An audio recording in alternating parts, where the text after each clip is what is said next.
Hola, buenas tardes a todas, a todos y a todes. Me da muchísimo gusto en esta tarde en particular recibirlos. Yo soy Julia Santibáñez, titular de la Dirección de Literatura y Fomento a la Lectura aquí en la UNAM. Y estoy de súper manteles largos y zapatilla de tacón y chongo en la cabeza porque es una tarde muy particular, muy especial y muy esperada por muchos de nosotros y de nosotras. Está hoy con nosotros una escritora a la que personalmente admiro enormemente como poeta, como narradora y también, y tengo que decirlo, como persona. No voy a decir nada más que eso porque Eduardo Cerdán, a quienes ustedes conocen, quien es el coordinador de la Escuela de Escritura que pertenece a esta Dirección de Literatura y Fomento a la Lectura, pues va a presentar a nuestra invitada de hoy, pero sí tengo que decir que estoy muy emocionada de que nos acompañe esta tarde. Así que Eduardo, te dejo la palabra y muchas gracias a nuestra invitada, que no voy a spoilear, aunque todos saben quién es. Claro que sí. Muchas gracias, Julia. Me uno a la promoción. También el grupo de la tercera generación del Diplomado en Escritura Creativa que está en el Zoom se une a nuestro entusiasmo. Es la última conferencia de este programa que inició en agosto de 2023. Entonces, un gran cierre. Es la última vez también que el grupo va a estar aquí reunido en Zoom, que ahora ya se irán a sus tutorías por los géneros de su elección. Entonces, pues de nuevo, muchas gracias a Piedad Bonet, ahora sí la presento, que está aquí para narrarnos hoy. Ahora les va a explicar lo que trae entre manos. Les digo brevemente un poco de su semblanza. Ella tiene una maestría en Teoría del Arte y la Arquitectura en la Universidad Nacional de Colombia. Es poeta, narradora, dramaturga. Ha publicado 8 libros de poemas y varias antologías, 6 novelas y el celebradísimo Lo que no tiene nombre, que es un libro testimonial sobre la muerte de su hijo, incluido, por cierto, en 2016 por Babelia como uno de los 100 mejores libros de los últimos 25 años.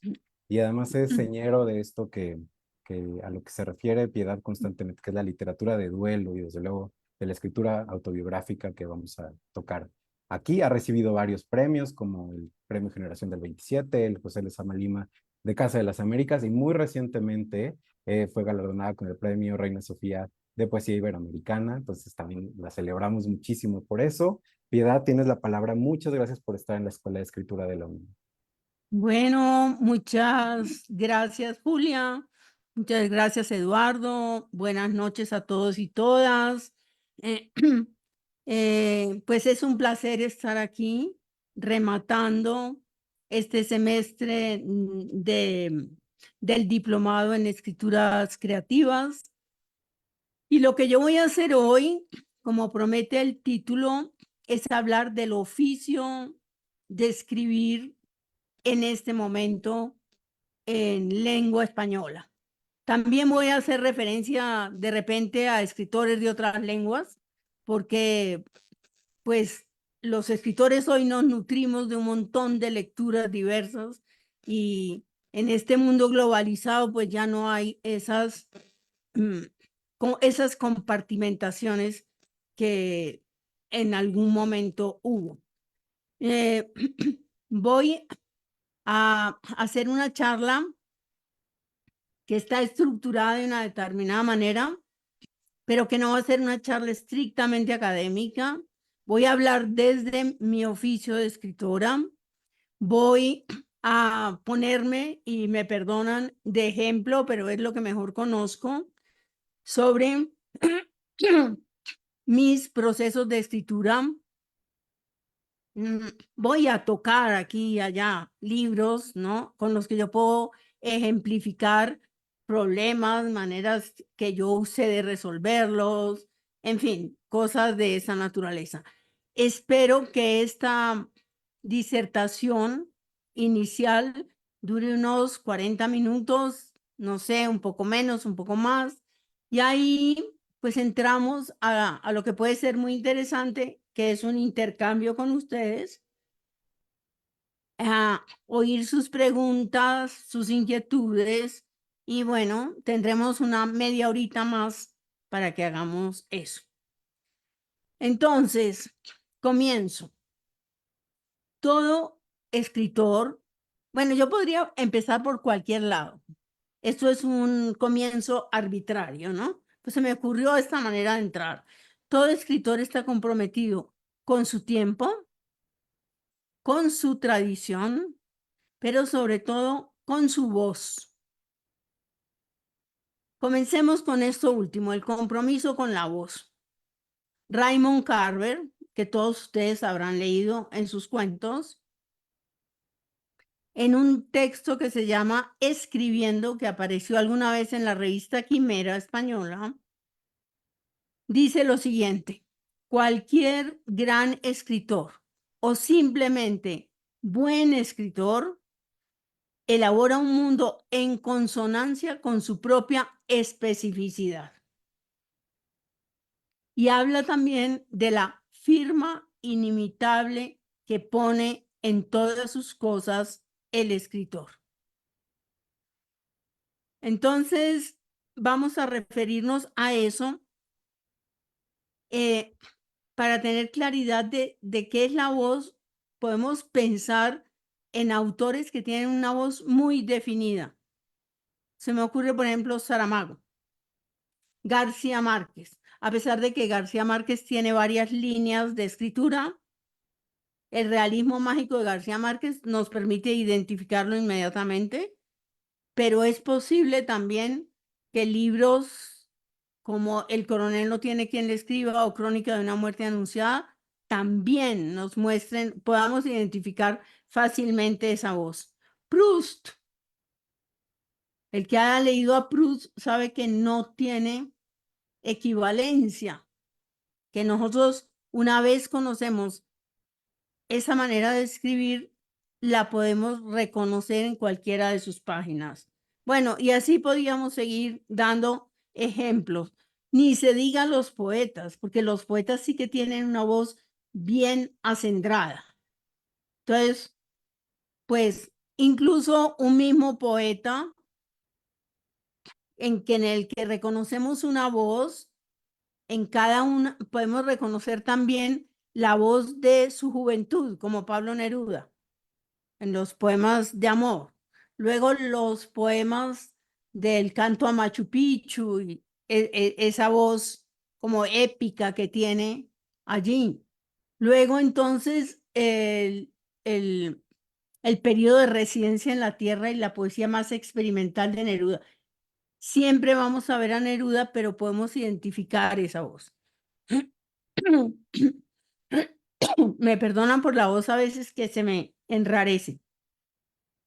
Entonces, tal vez eso a lo que se refiere Carver cuando dice que cada escritor elabora un mundo en consonancia con su propia especificidad, sea lo que llamemos o lo que llamamos estilo. Quizás sea eso.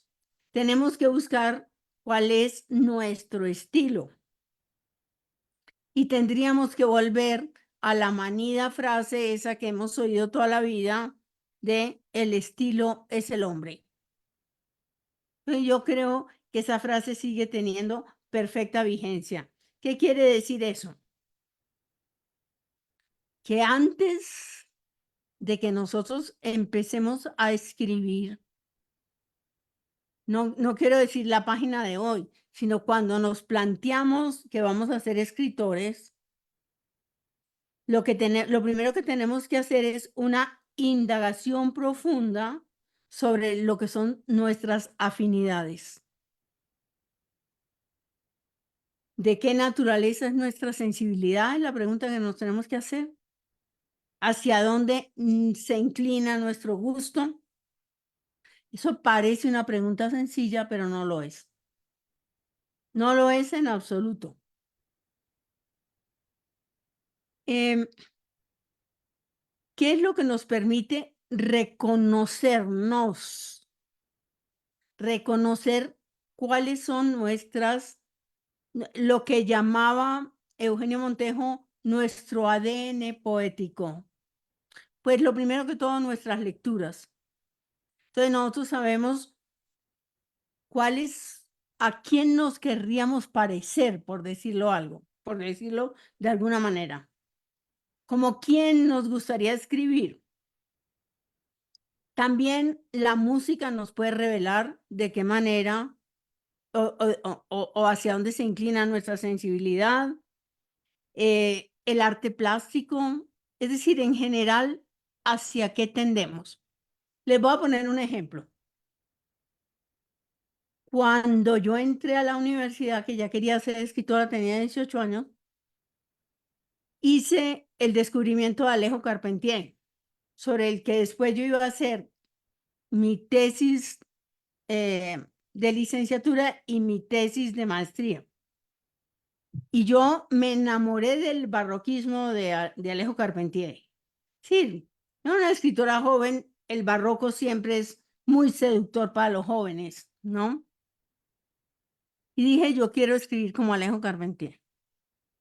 Y apenas empecé a escribir, me di cuenta de que en mí no había nada que tuviera que ver con lo barroco. Es decir, que yo de barroca no tengo absolutamente nada.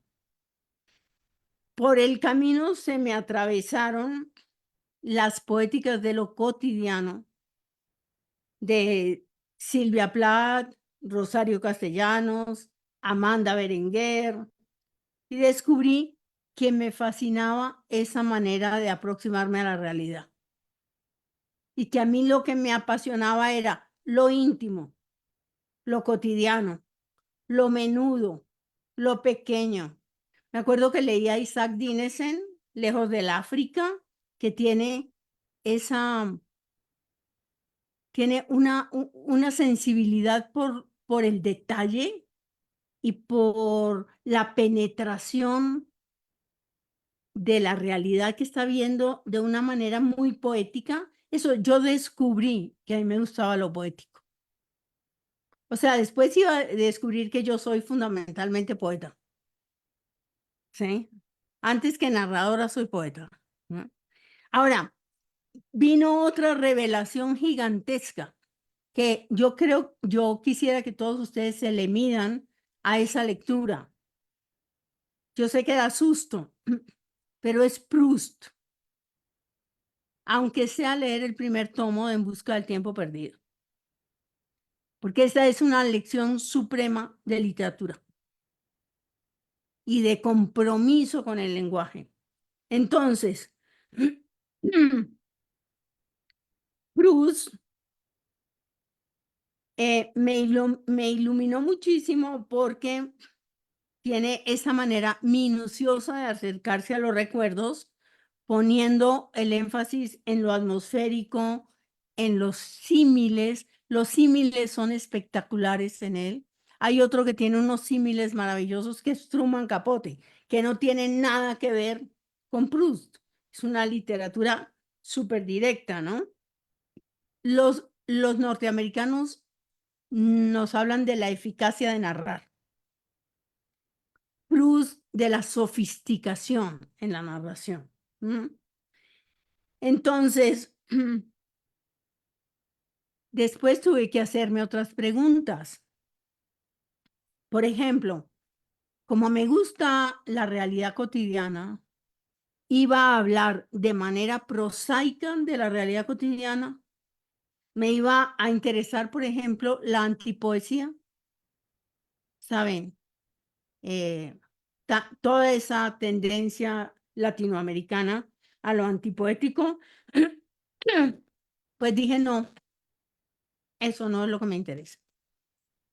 Les voy a dar un ejemplo de un libro reciente que se llama ¿Qué hacer con estos pedazos? Yo tuve la idea de escribir una novela a partir de la remodelación de una cocina, porque he contado que yo sufrí la remodelación de una cocina como tanta gente y pasaron toda clase de peripecias absurdas. Es decir, me metí en el terreno de la palabra es absurdo, ¿no? La palabra es absurdo. Pasaron toda clase de cosas absurdas. Entonces yo tenía eso como la posibilidad de un cuento, que nunca he sido cuentista, de un cuento cómico. Pero cuando llegó la pandemia, que tuvimos que estar mucho tiempo en las cocinas, porque las empleadas se habían ido para sus casas a protegerse. De pronto se me reveló que la remodelación de una cocina con todo lo que hay de destrucción y reconstrucción era una posible metáfora de lo que son las relaciones familiares.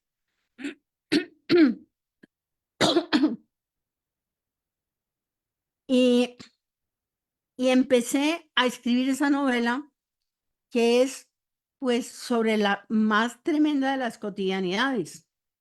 O sea, entran unos señores a remodelar una cocina y la casa se pone patas arriba y la protagonista empieza a descubrir cosas de sí misma, pero a descubrir cosas de la casa, porque tiene que sacar objetos, etcétera, etcétera. Me voy a meter con lo cotidiano.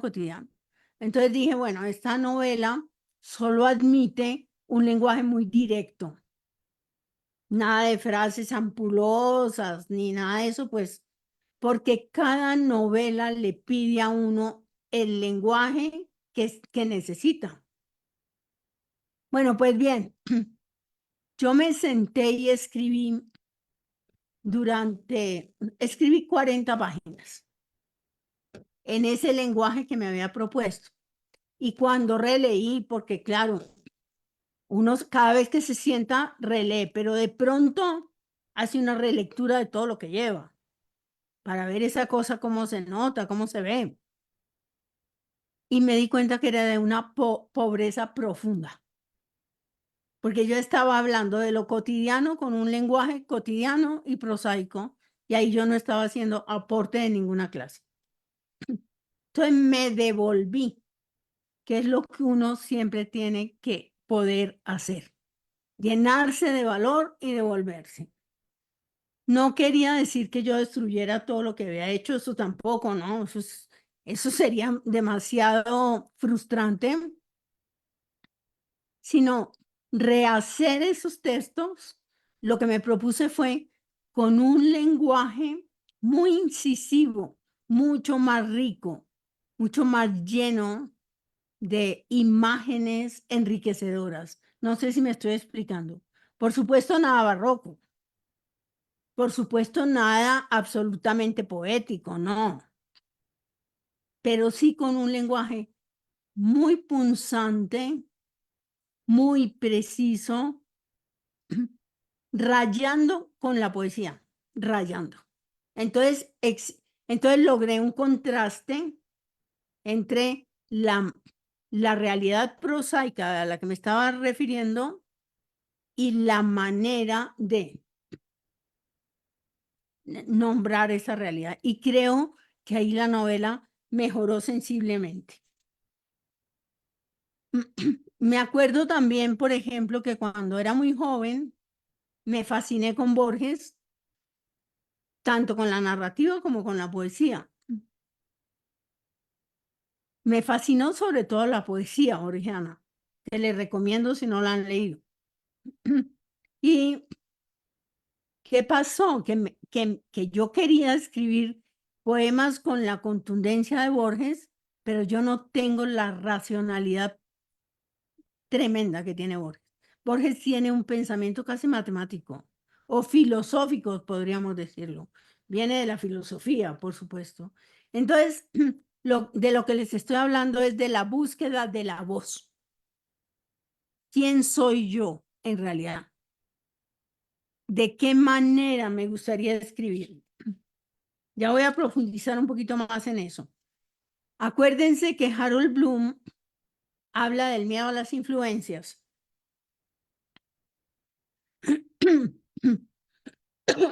Pero Horacio Quiroga, en su decálogo, dice que es mejor no imitar, pero que si no puedes no imitar, imita. Yo me acuerdo, por ejemplo, mis estudiantes, yo fui profesora durante muchísimos años en la universidad y tuve talleres de escritura creativa como durante 20 años. Por ejemplo, hay autores que llaman a la imitación, como Julio Cortázar. Ahora vamos a hablar del ritmo. Todos los estudiantes leían a Julio Cortázar y querían escribir como Julio Cortázar. Entonces les voy a leer lo que dice Úrsula K. Le Guin en este libro que se llama Conversaciones sobre la escritura, que habla de varios géneros. Es una entrevista, es una larga entrevista. Dice,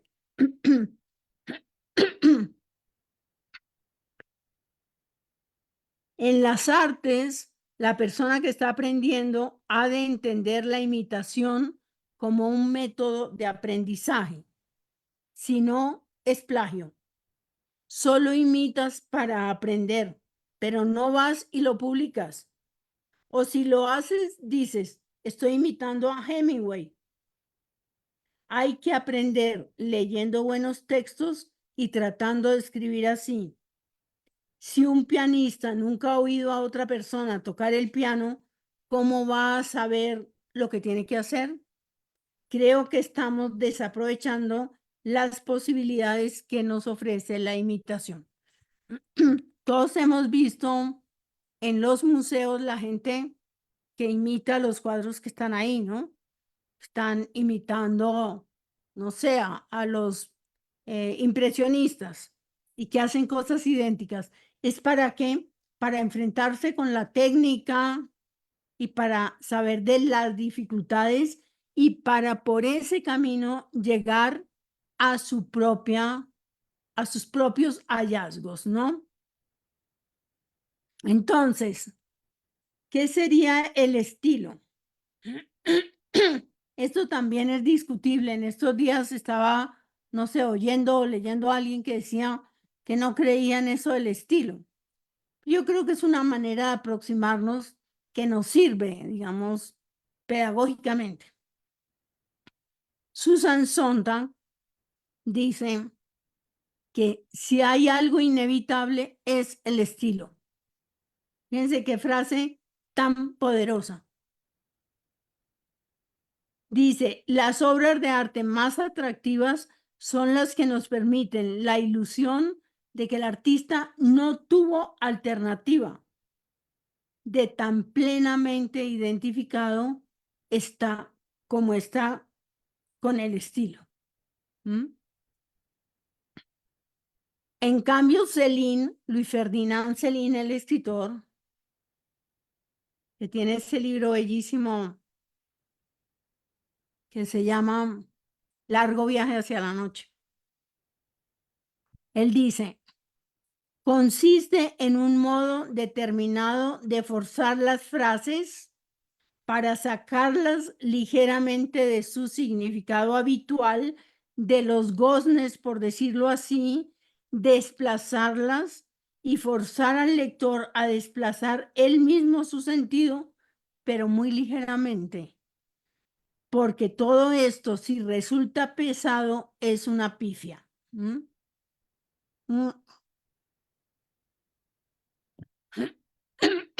¿Por qué me gustan las dos definiciones? Susan Sontag está hablando de lo inevitable. Es decir, yo no puedo no escribir como soy yo. Pero Louis Ferdinand Céline nos recuerda que toda escritura es trabajo. Y que entonces nosotros estamos manipulando el lenguaje. ¿Qué es lo que dice finalmente? Es decir, que no es la espontaneidad de lo que estamos hablando. No es que yo soy así, yo escribo así. Sino que yo estoy imprimiéndole un sello a mi lenguaje. Hay una deliberación. Yo quiero escribir así. Y eso es una decisión ética. Es una visión de mundo. Yo quiero escribir así porque de esa manera puedo llegar a. Entonces, el estilo se trabaja pero sin o con honestidad. Entonces uno se pregunta, pero bueno, ¿y es que hay honestidad en literatura? ¿Ese término tiene sentido? Absolutamente sí. ¿Por qué? Porque hay literatura que es impostada. Habrán leído autores que uno dice, qué mentiroso, ¿no? O sea, que es efectista, que manipula al lector. Carver, por ejemplo, dice que lo que más odia son los juegos y los trucos y la experimentación por la experimentación. Él dice que la experimentación por la experimentación es solamente un pretexto cuando hay falta de imaginación. Esa gente que tiene como un montón de retorcimientos donde tú detrás no ves nada, esa persona está escribiendo con deshonestidad. Ahora, hay estilos muy marcados, muy marcados, muy marcados, ¿no? Como muy elaborados. Pero yo creo que el ojo distingue cuando te están engañando y cuando no.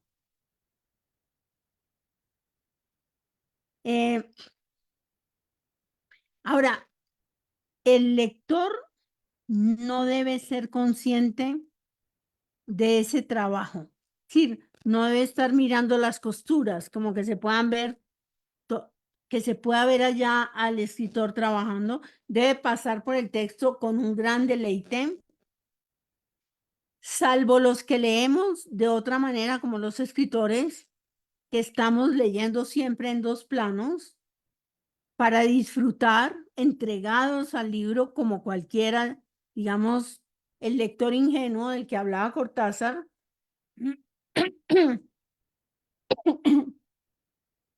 Pero también estamos, como decía García Márquez, mirando la relojería.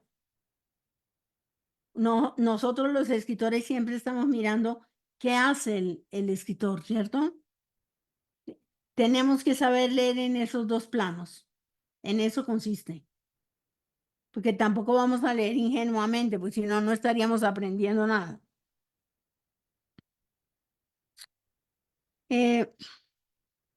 Entonces, reconocer una voz, la voz nuestra, nos lleva a construir nuestra poética. Sí, a saber, una poética es una manera de concebir la literatura desde lo particular, ¿no? Ahora, estábamos hablando de ética. El rigor es una decisión ética. Por ejemplo, no dejarnos llevar por la pereza.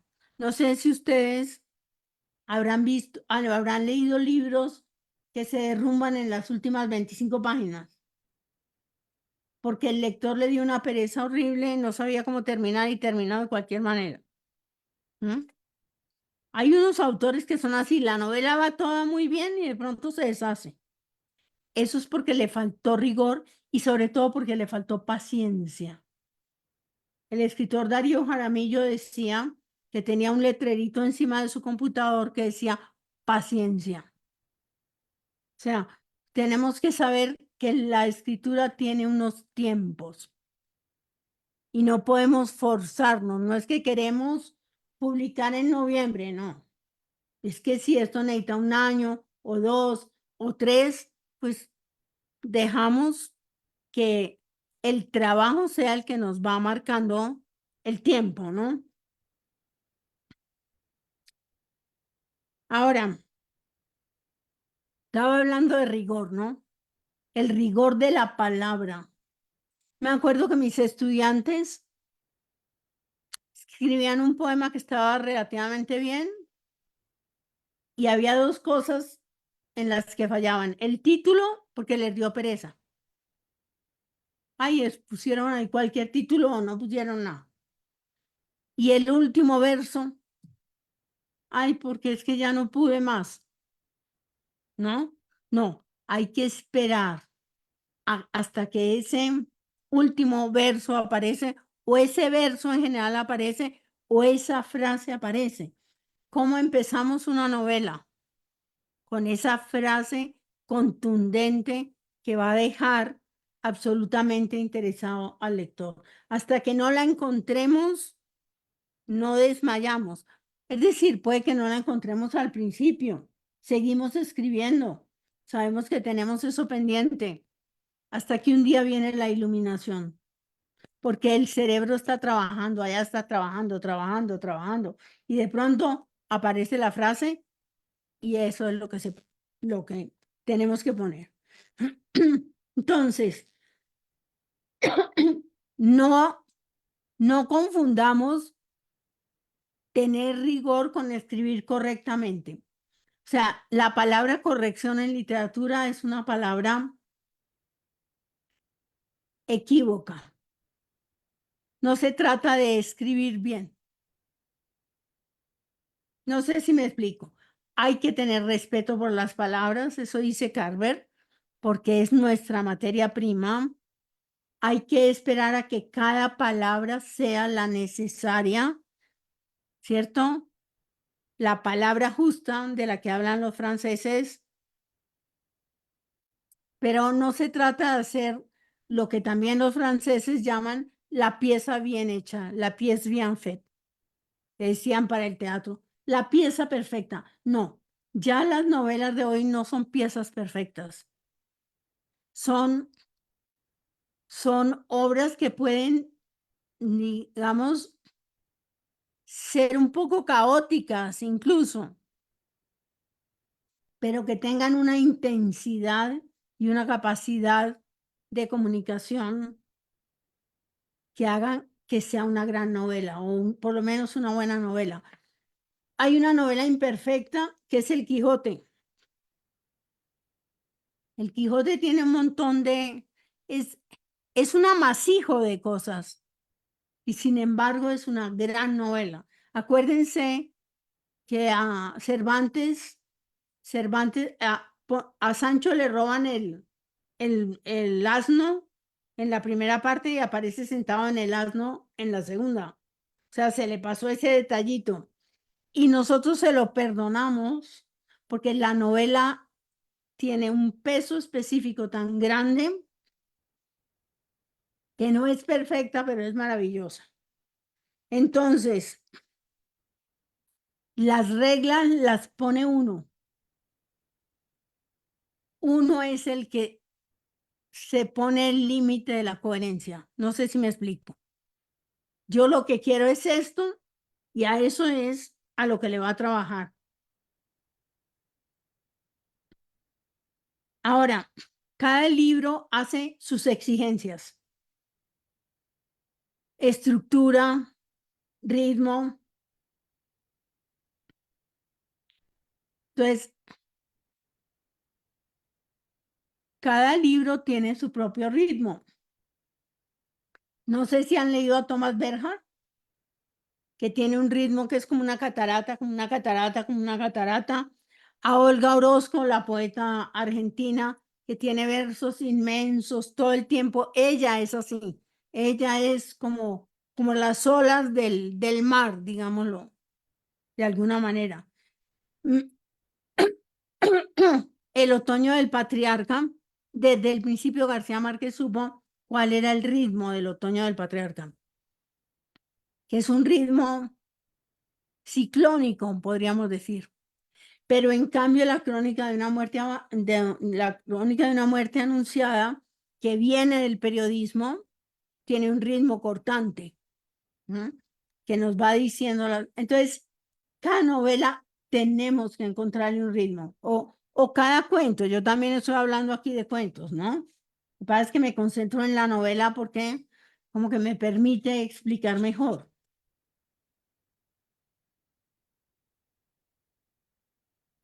Entonces, un paréntesis. A todo narrador le conviene leer poesía.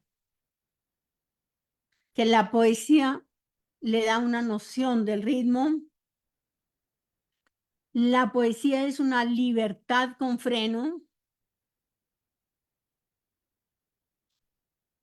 La poesía nace de la conexión más íntima con el ritmo, se escribe con el cuerpo, el ritmo se apodera del cuerpo como la música. Y la poesía tiene una cosa muy importante que es la capacidad de liberarnos de las ataduras de la razón. Solo liberándonos de las ataduras de la razón aparece la imagen. Entonces, digamos que es un entrenamiento, digamos sencillamente que es mucho mejor escritor el que es un lector frecuente de poesía. Mucho mejor narrador el que es un lector habitual de poesía. Y que a muchos escritores hoy, a muchos narradores, se les nota que no leen poesía. Porque hay una especie de pobreza rítmica, etc. Bueno, toda escritura, como ustedes sabrán ya, claro, es descubrimiento. O sea, ahí como en el verso de Machado se hace camino al andar. Estamos descubriendo a medida que escribimos. Escribimos para descubrir. No sabemos todo antes de escribir. Por ejemplo, Flannery O'Connor, la novelista norteamericana, decía que ella no sabía bien hacia dónde iba en sus cuentos. A veces tenemos una idea de cuál es el final de un cuento o de una novela. A menudo sabemos qué queremos, ¿no? Hacia dónde nos dirigimos. Pero como en la vida tenemos que ser suficientemente flexibles. Si el personaje nos está pidiendo irse por otro lado, dejarlo ir por ese otro lado. Si se nos presenta un final más interesante, irnos por ese final y ensayar. Entonces, no ceñirnos enteramente a un guión. Ah, es que yo lo iba a llevar hacia allá, hacia allá, hacia allá, y entonces por eso lo hice así. Acuérdense de la frase de Hermann Broch que menciona Kundera. Descubrir lo que solo una novela puede descubrir es la única razón de ser de una novela. Es una frase importantísima. Hay cosas que solo la novela puede decir, como hay cosas que solo la poesía puede decir. Entonces, Kundera añade, la novela que no descubre una parte hasta entonces desconocida de la existencia es inmoral.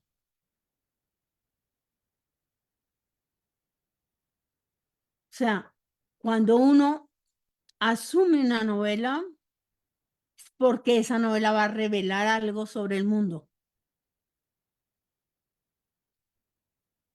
Y ahora que él habla de moral, podemos hacer ahí un pequeño paréntesis. La literatura en general se pregunta por el mundo. No toma posiciones morales. Entonces,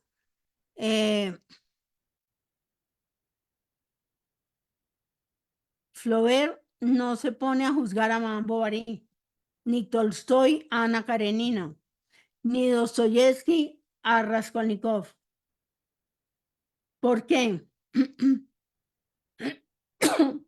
Porque lo que está mostrando es la complejidad de lo humano que está lleno de zonas oscuras.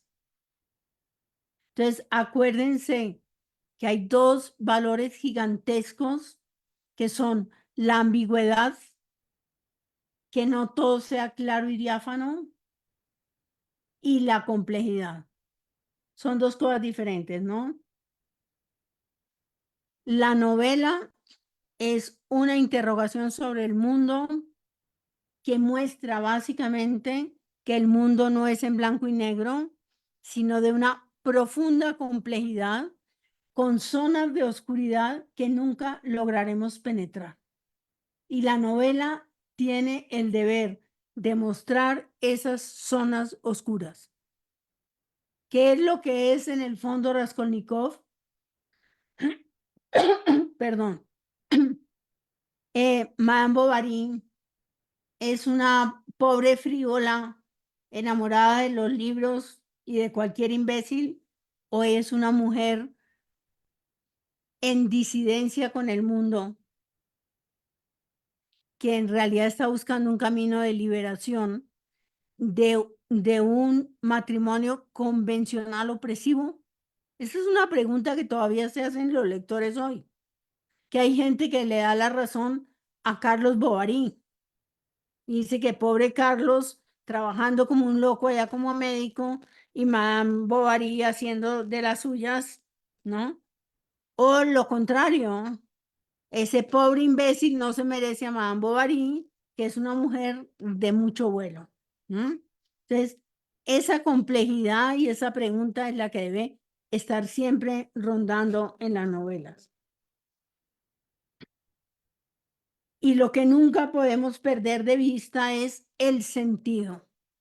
¿Qué es lo que es el sentido? El sentido es lo que permite que una obra se eleve por encima de la mera trama, de lo anecdótico. Es lo que justifica nuestro esfuerzo comunicador. O sea, ¿cuál es el sentido de lo que yo estoy escribiendo? O sea, no es que porque yo tengo una muy buena historia, eso basta. Es que esa historia tiene que tener un sentido, aportar una cosa completamente distinta a la reflexión de nuestra época. Bueno, les decía que toda obra debe estar comprometida con su tiempo. Pero, ¿qué quiere decir esto? El primer compromiso es con el tiempo del escritor. ¿Qué quiere decir eso? Somos en el tiempo. Entonces, no escribo lo mismo a los 30 que a los 60. Somos seres en movimiento, en perpetua evolución. Cada edad tiene sus intereses. Entonces, nuestra voz debe ser una y distinta. No sé si me explico. O sea, el poeta es el mismo, pero a los 30 escribe una cosa, a los 40 escribe otra y a los 60 necesariamente otra. Lo que quiero decir es que no hay nada más patético que un escritor que se imita a sí mismo, que un escritor que se parece demasiado a sí mismo. Les voy a dar dos ejemplos. Cuando uno se casa con un estilo absolutamente determinado, como Fernando Botero, es víctima de su propio invento. Porque ese Fernando Botero de los inicios, que todavía no tenía estas figuras absolutamente, pues sus gordas o sus gordos, tenía más potencia que el que se acomoda a la fórmula y la lleva hasta el final.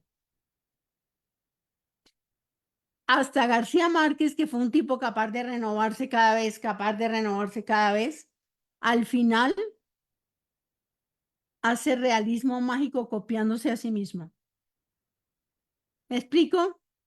De una manera menos grave, digamos, más afortunada. Bueno, les voy a pedir ahí 2 minutos para apagar mi cámara, Muy porque bien, necesito aquí que alguien pase detrás de mí, ¿sí? Y ya vuelvo. claro. Mientras leo lo que han puesto en Facebook, igual invitamos a quienes nos ven por allá que, que si tienen preguntas nos las hagan saber en los comentarios. Por ejemplo, Brenda Cristina Rosas, que por cierto es egresada de la Escuela de Escritura, Dice muchas felicidades a la tercera generación. Marmel, qué maravilloso poder escucharla. Kela Manzano, qué interesante. Marilupe, refiriéndose a qué hacer con estos pedazos. Dice, se logró porque es una novela maravillosa.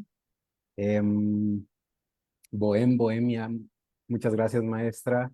Desde la cátedra de Carlos Fuentes, igual nos dicen un verdadero placer escuchar a la maravillosa Piedad Bonet. Un saludo, muchas gracias. Bueno, Y en fin, de te echan muchas regreso. porras, Piedad. Gracias, Eduardo.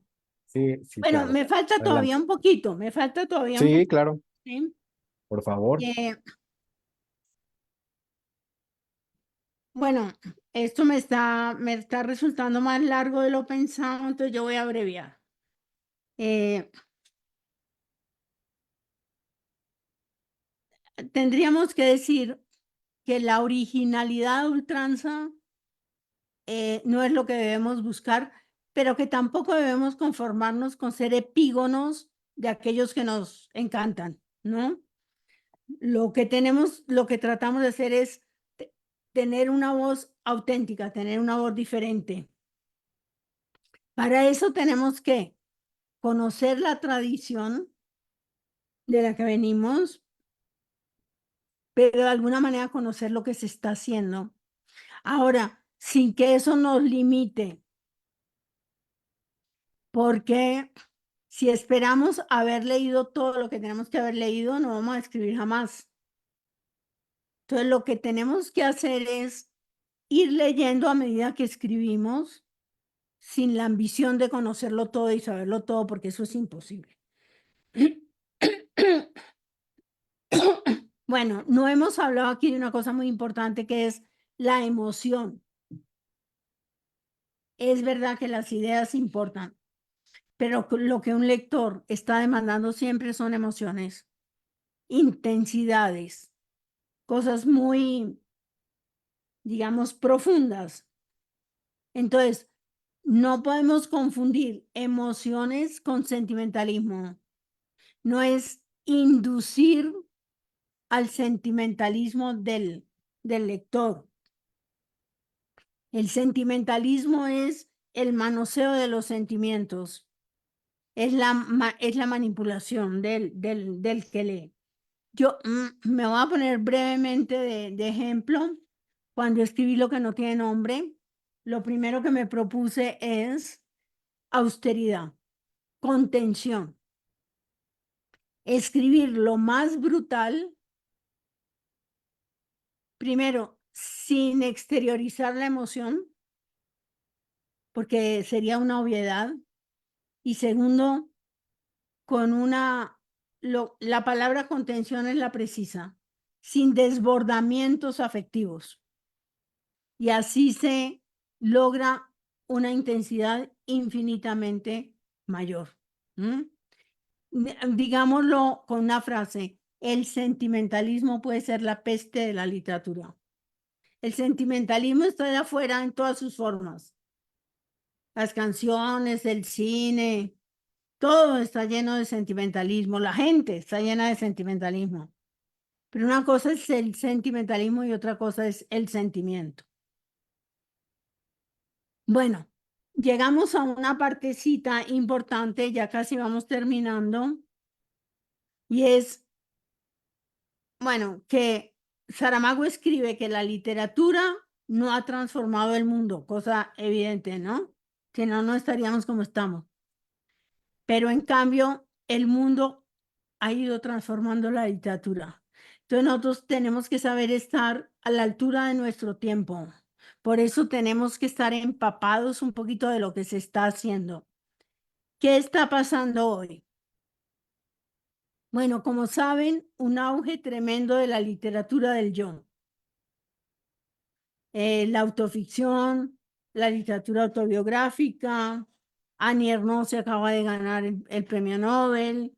Vivian Gornick la estamos leyendo todos. El peligro de estar cuerda de Rosa Montero. Cada uno con una manera ellas con una manera completamente distinta. Annie Ernaux casi desnudándose absolutamente, ¿sí? Vivian Gornick introduciendo una cuestión reflexiva con una agudeza intelectual tremenda, Rosa Montero con el humor y con un distanciamiento donde no entrega su intimidad, ¿sí?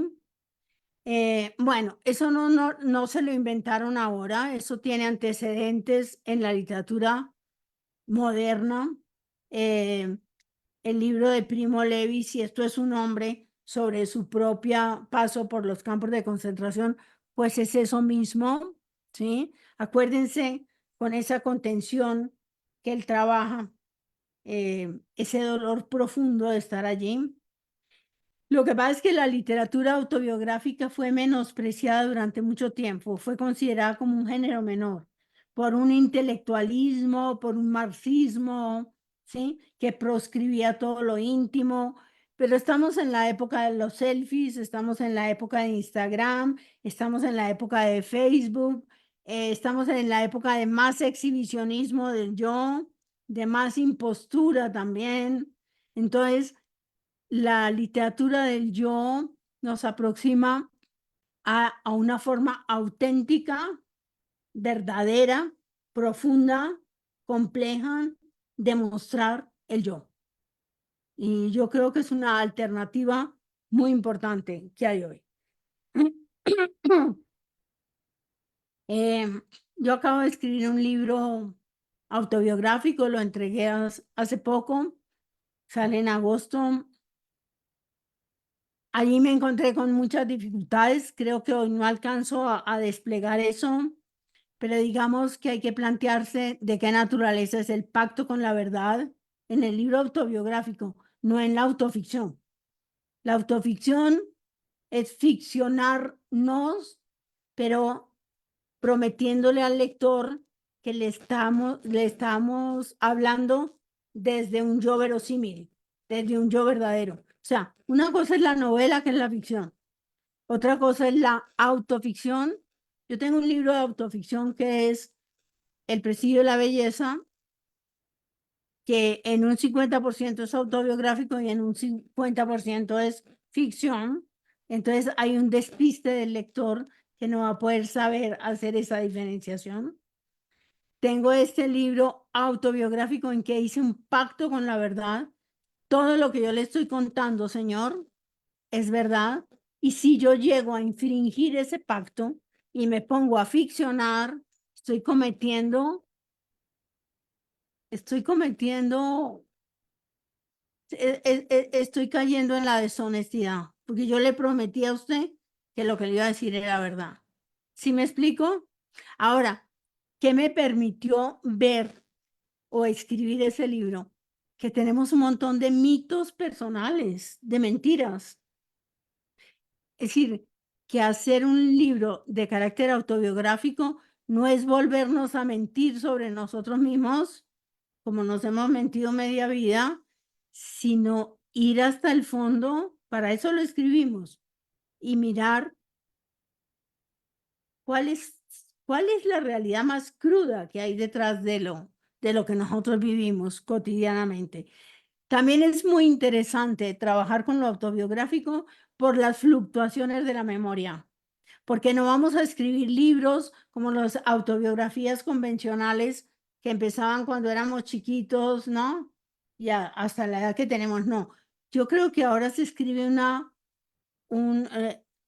digamos, es muy rico ir haciendo asociaciones.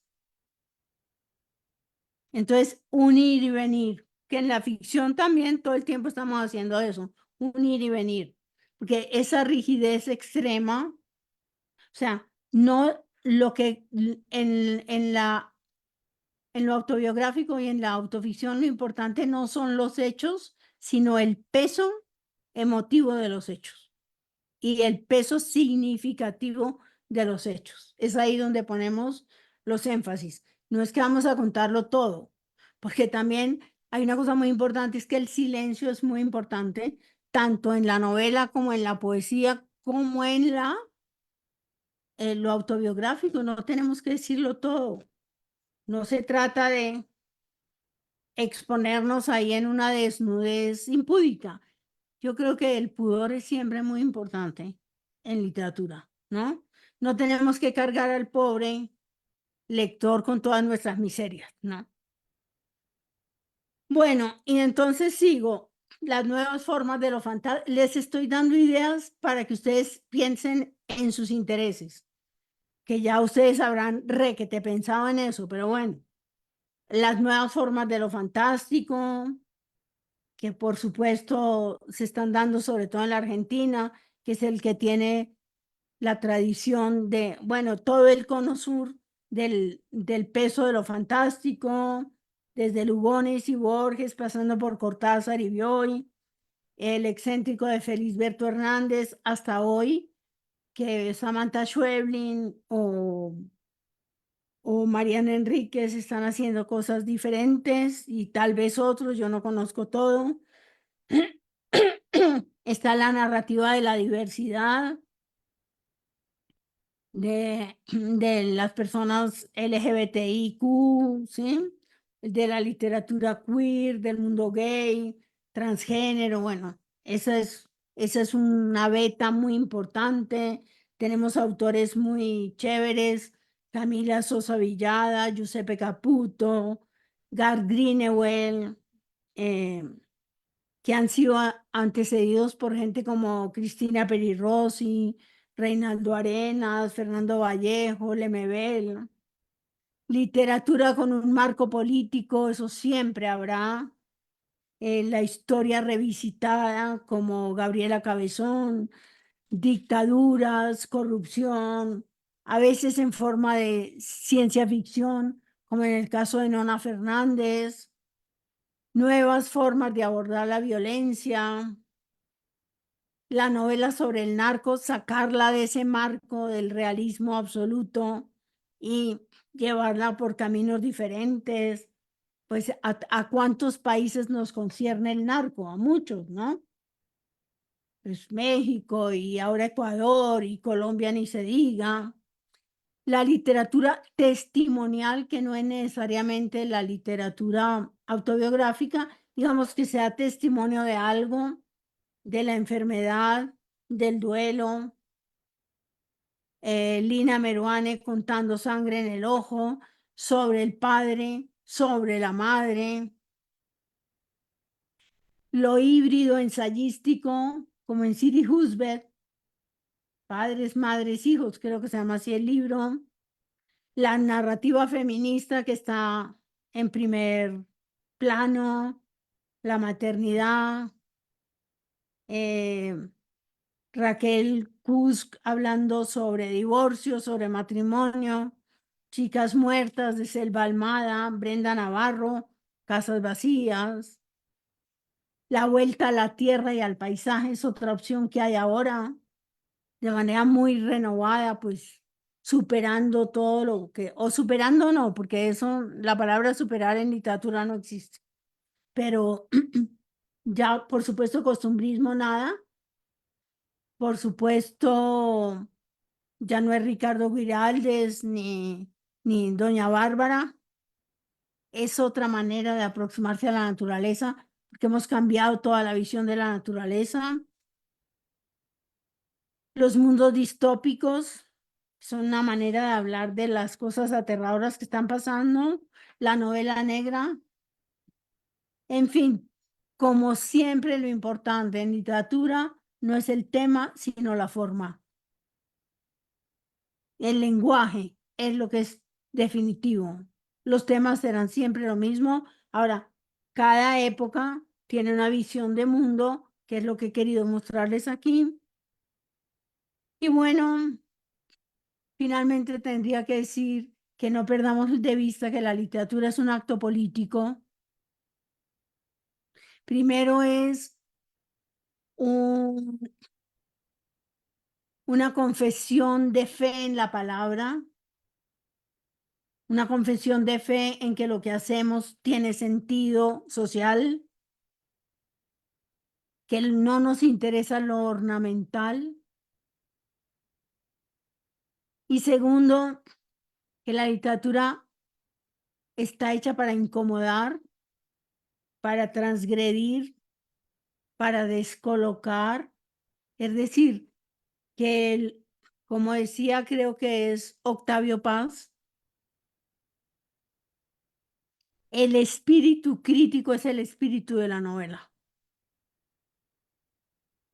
Es decir, es una forma distinta de expresar el pensamiento.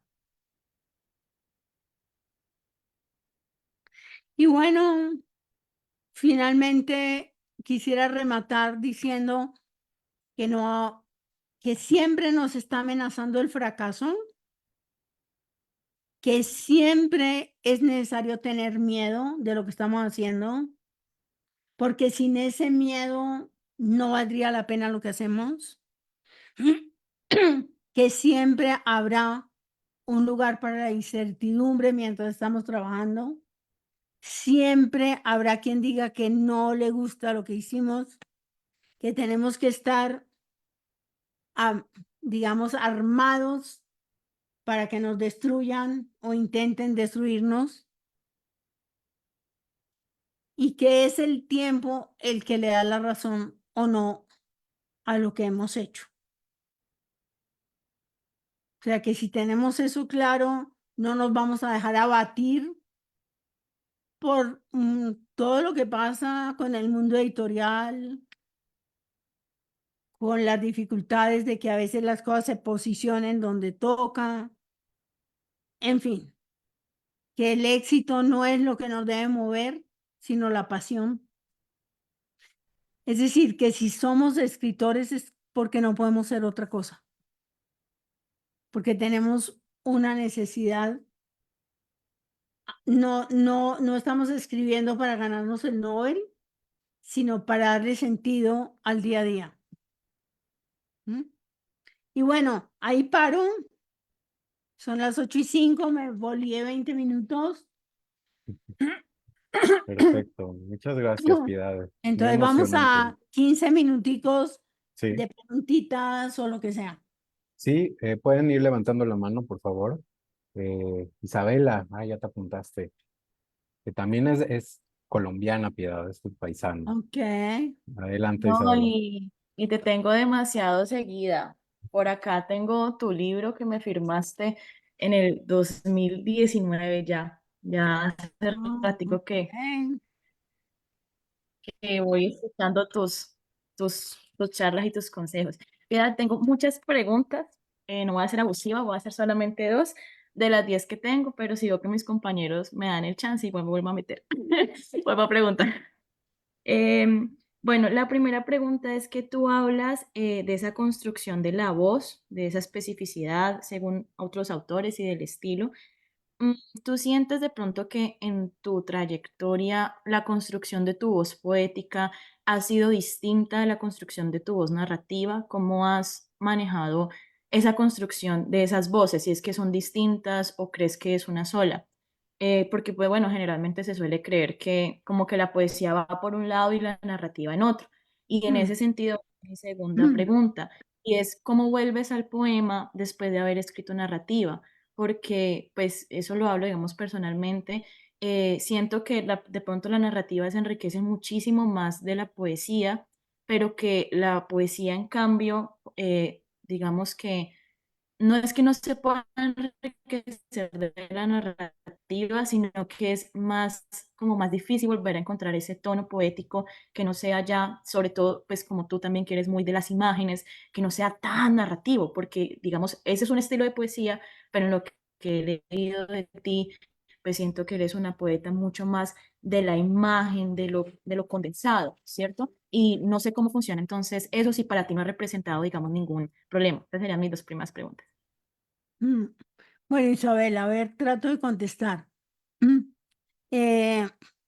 Yo creo que los temas que me interesan están tanto en la novela como en la poesía, los temas.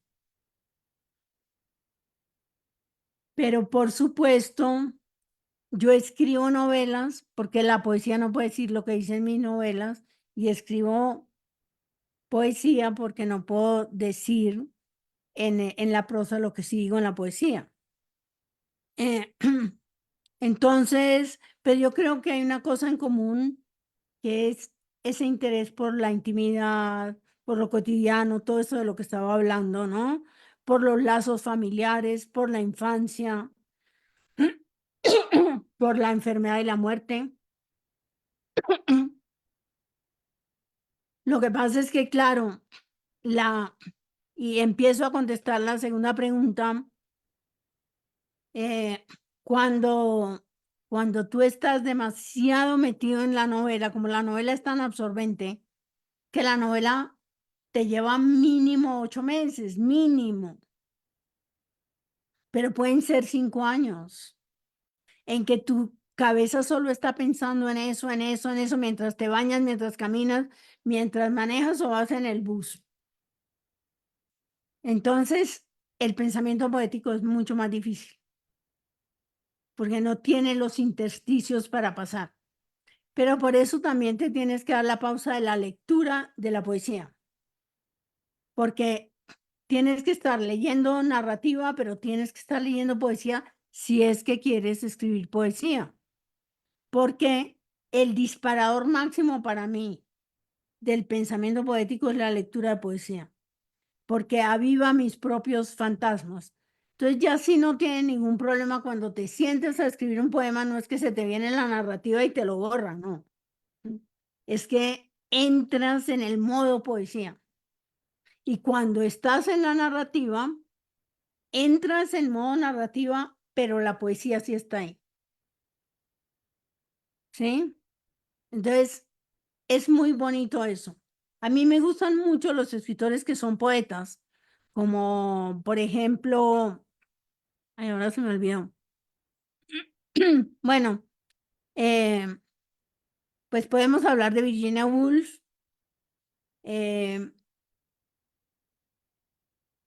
Es que tengo un autor que me gusta muchísimo, que es un irlandés nacionalizado inglés, John Banville. John Banville es un poeta, pero sabe narrar perfectamente, pero tiene el aliento de lo poético. O Nabokov es un poeta también. Sí, hay muchos escritores que son poetas. A mí esos son los que más me gustan. No quiere decir que no lea lo otro, pero quiero decir que cuando estamos escribiendo narrativa, la poesía sí tiene un lugar. Ahora, puede ser que seamos poetas narrativos. Yo soy un poco una poeta narrativa.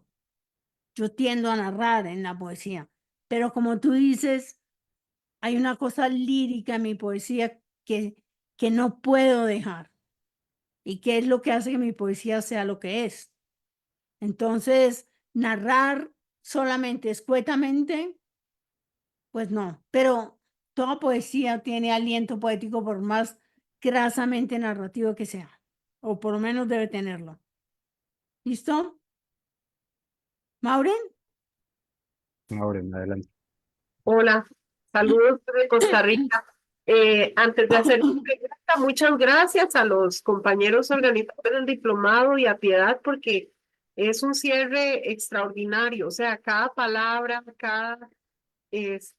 para nosotros el aporte es tanto, Piedad, de escucharla, de lo que usted nos ha contado, de su experiencia.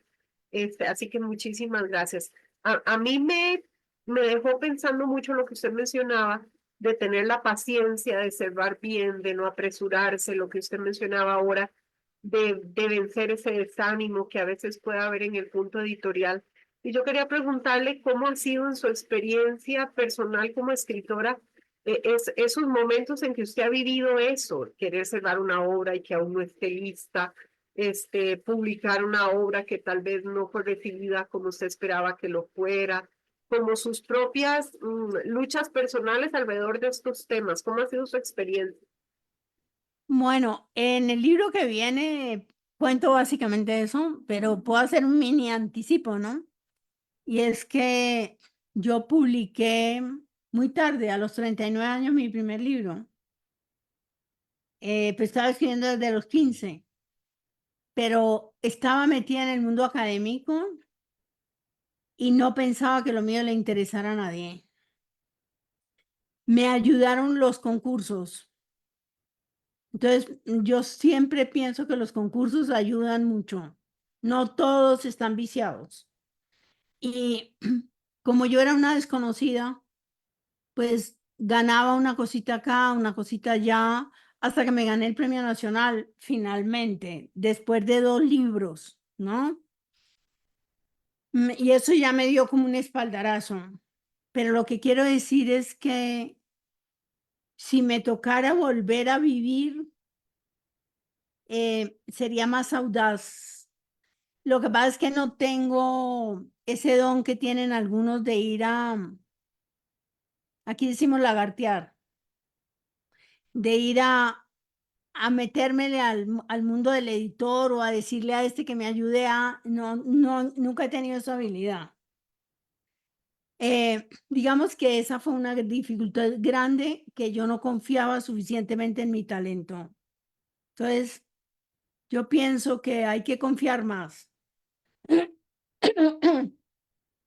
Siendo autocrítico y concursar, porque los concursos te dicen lo que el otro piensa de uno.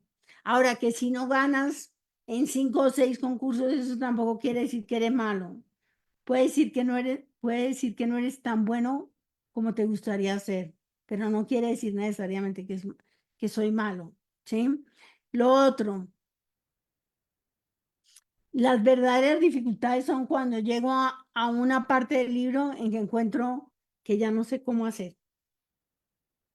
¿Qué me ha pasado? Digamos, en el prestigio de la belleza, de pronto me paré, no sabía qué hacer. Y dije, voy a dejar, y dejé como 2 meses leyendo y tomando notas, libretas, siempre libretas con uno. O sea, en las libretas poniendo todo. O sea, uno lee con un lápiz en la mano subrayando y poniendo en las libretas las ideas de otros y las ideas propias. Las ideas de otros, entre comillas, para que después no las pongamos como si fuéramos nuestras, ¿sí? Porque eso nos puede pasar, ¿ah? Y leía en un autor inglés que si estamos en la frase, no encontramos el adjetivo, pues nos paramos y nos vamos a hacer un café. Y seguro que haciendo el café se nos viene la palabra. O sea, hay que darse los espacios para que llegue eso, porque estar así obsesionados puede ser una cosa bastante complicada. Eso es lo que te diría, Maure. Muchas gracias. No sé si alguien tenga una sola pregunta más. Si no, Isabela, es tu momento otra vez. Adelante. Sí, a triunfado el mal. Piedad, tengo otra última pregunta. Bueno, tenía 2, pero entonces voy a hacer esta. Tú hablabas ahorita de las temáticas. A mí me genera mucha curiosidad saber cuáles son esos nuevos temas en la poesía en general y en específico si pudieras hablar de esos nuevos temas en la poesía colombiana y autores que recomiendes de poesía. Eso es. Yo creo, Isabela, que no hay nuevos temas. Hay temas. Por ejemplo, Andrea Cote, que está trabajando porque vive en El Paso, Austin, viene de Barranca Bermeja, una ciudad hirviente. Entonces, la infancia la relaciona con ese calor aterrador, una cosa como asfixiante en una tierra muy violenta. Entonces, encuentra la metáfora del calor, la metáfora del río y el padre. Pero cuando se va a Austin, Texas, entonces es el tema del desierto, es el tema de la frontera, es el tema de no ser de ahí. O sea, la vida nos va dando los temas. Y todos tenemos unas obsesiones. Todos tenemos una cosa que está gritando. Escribe sobre eso. Eso es lo que debemos aprender a mirar. ¿Qué es lo que no podemos dejar de decir? Entonces, así como enumeré todas esas tendencias narrativas, yo no diría que en la poesía, o sí, podríamos hacer una lista, pero no me siento capaz de hacerla porque es que la poesía no se deja reducir así. Afortunadamente ahora no hay grandes tendencias en la poesía. Hay poetas, con mundos súper constituidos y sobre todo voces, maneras de decir. La poesía tiene una libertad infinita que probablemente no tenga la narrativa. Muchas gracias. ¿Listo?